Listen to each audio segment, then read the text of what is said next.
So this is a great version of a hip flexor stretch. Normally you probably have seen this done on the ground, but we're going to take it up and we're going to use this prop. In this case I'm using a chair.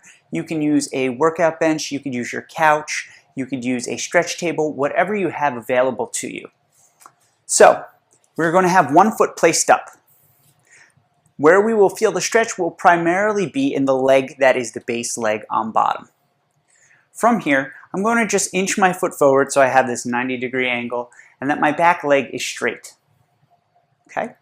From here, if I have my tailbone sticking back to the wall behind me, I want to tuck my hips and squeeze my butt so that my hips are trying to kiss the ceiling. So again, I'm back and I've tucked my hips so they're facing the ceiling.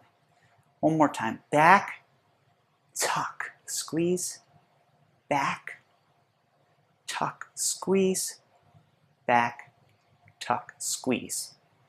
So that's the primary motion that we're going to be using for this first part of the movement. So from there, all we're going to do is we're going to keep our hands on our hips and using our fingers as guides, we're going to drive our hips forward and come back.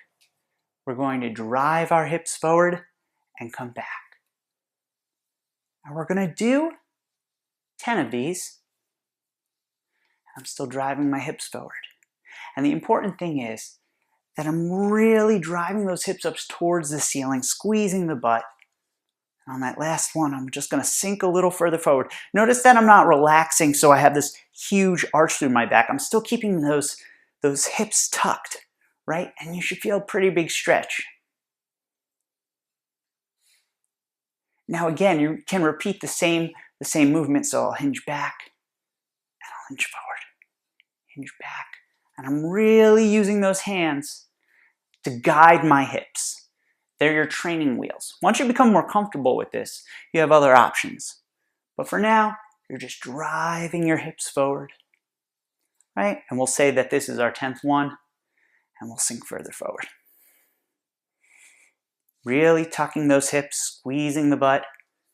You'll notice that by tucking your hips and squeezing your butt, you'll actually feel a stretch through the hip flexor, all the way into your glute, all the way down to your calf. And relax. So now that we've done that, you can perform it for up to 3 sets, 10 reps, and then you'll hold that end range position. We're now going to look at the next progression, which will be rocking our hips side to side. So I'm going to face you for this one so you can see what my hips are doing, and then I'll move back to the original position.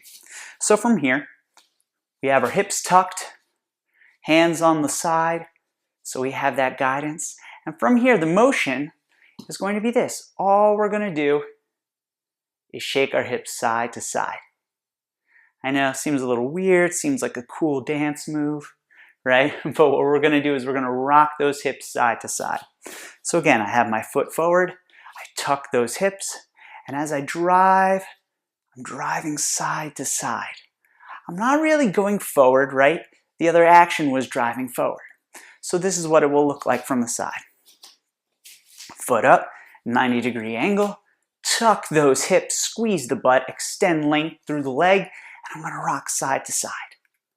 Move those hips side to side. Notice I'm not going front and back, right? I'm really moving side to side. The more you can move side to side, the better. The tighter you squeeze that butt, the better. And again, this might be intense. Maybe you can't do those 10 repetitions, and that's okay. We all have to start someplace, right? On your 10th one, you'll hold your position and you'll just shift your weight a little further forward, keeping the hips tucked. All right, so you should feel a pretty good stretch. We're going to try this one more time. So from here, in that new range of motion we're going to rock side to side. Yeah. And as we move side to side, we want to make sure that we're breathing. We want to make sure that those hips are tucked and we're squeezing.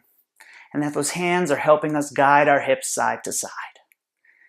And on the 10th one, slide a little further forward. You can hold this end range position, just like in the first one, for up to 30 seconds. Then you'll gently come out.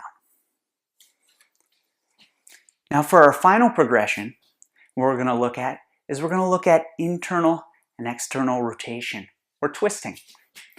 Twisting is very important because the hip likes to have a full range of motion and likes to move in all ranges of motion. Everyday life, we tend to move in one position. If you sit at a desk all day, you're sitting in one position. If you are a runner, biker, if you're an avid hiker, whatever you might be doing in that range, you're still using only one range of motion. Life tends to go in all different directions, and our body craves that too. So as we stand here, we'll lock our hips in place. We'll have the hands on our hips, and from here, we'll move in and out. Notice how I'm rotating in and rotating out. Rotating in, rotating out. In and out. In and out. Now, when we do this, you're also going to find that you're activating a bit of your calf and your ankle. The cool thing about this hip flexor variation is that it's a full body movement. So once again, I'm going to lock my hips forward, create length through the legs, squeeze my butt. I can move into that new range of motion that I've acquired from the previous two progressions. And from here, all I'm going to do is move in and out, in and out. And we'll do this for 10. Yeah? And again, I'm really locking those hips in. I'm making sure that my spine is staying tall, right? We don't want this.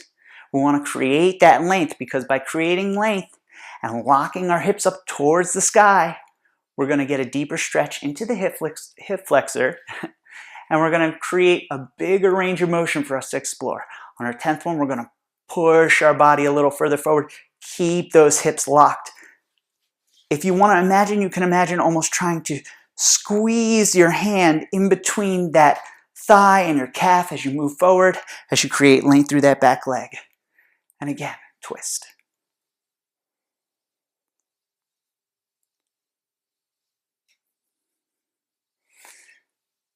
And as you finish that up, you move forward. And then you'll perform one more set if you want to. If not, 2 is more than enough. And then you will hold for up to 30 seconds and you'll come out. And that is your hip flexor stretch variation.